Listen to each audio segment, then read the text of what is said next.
This is Dylan Pesci from Adonde's Training. If you have been following my Facebook, you would know that I'm on my testing week, or week 10 of the Built to Last program by Joe DeFranco and Mike Gadango. Basically, I started with my pre-program max on the bench press of 305, and I maxed out at 330 on Tuesday. I failed at 340 because I couldn't stay tight in my tension going down, but still pretty good. Squat, I did 485 on the box squat pre-program, and I did 505 today. Maybe could have got 515, but after all the other warm-up sets and everything, I was just like, you know what, still a 20-point PR, so it's good enough for now. I can always get stronger later. I don't want to hurt myself doing it. But basically what I want to talk about was submaximal lifting. You see a lot of my posts on Facebook are talking about submax lifting. What that means is that your max weight is obviously 100%, 505 and 330 for my bench and my squat. By training below these percentages, it allows me to dial in my technique, have less stress on my joints, and it still allows you to get stronger.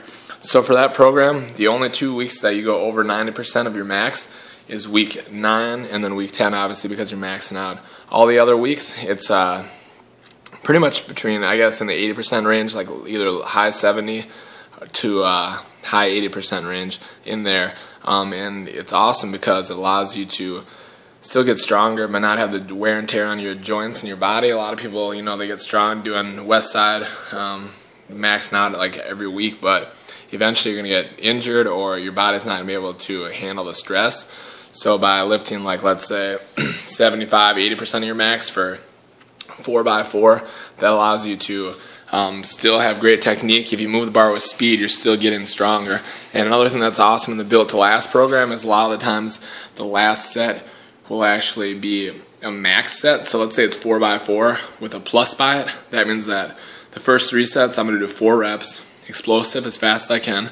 My last set, I'm going to do as many reps as I can, obviously while keeping good technique. Once my technique falters, I'll end the set. So let's say I hit number 8, but I just barely got it. I'm not going to try number 9 and have my back arching up off the bench. So you want to keep yourself smart and healthy so you can continue to lift longer. Why it's called Built to Last. It's a program you would repeat over and over again. Anyways, it worked out awesome for me, especially for the squat. It really helped out my squat a lot. My bench press helped out a lot as well.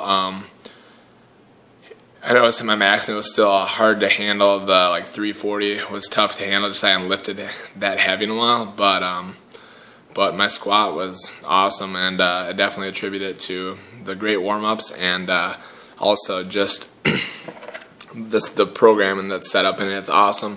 I feel way better, and I'm stronger, and I only have to lift 3 times a week for less than an hour. So definitely check out Built to Last by Joe DeFranco and Mike Gadango. Great program, but the submax lifting is a great way to program your workout. So instead of being like doing some crazy stuff where you're maxing out all the time, I definitely suggest taking a lighter percentage of that and working with submaximal rep ranges, and you'll still get just as strong, if not stronger, and you won't have like another thing I just want to throw in there, I know I'm kind of rambling, is your, like, let's say for bench press, for instance, everyone's like, well, if I'm not lifting heavy, I'm not going to get stronger.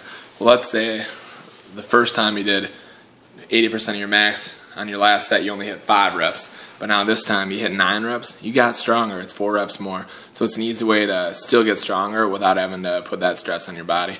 Hopefully that helps people kind of understand more about what submax lifting is and how you can use that in your own programming. Other than that, I'm going to be doing this program called Goliath next. It's also by Joe DeFranco and James Smith. It's a transformation contest on the DeFranco Insider. So I'm starting that next week. So not much of a rest, but I'm going to get back into it. It's a lot of cluster training, which I'll go over at some point as well.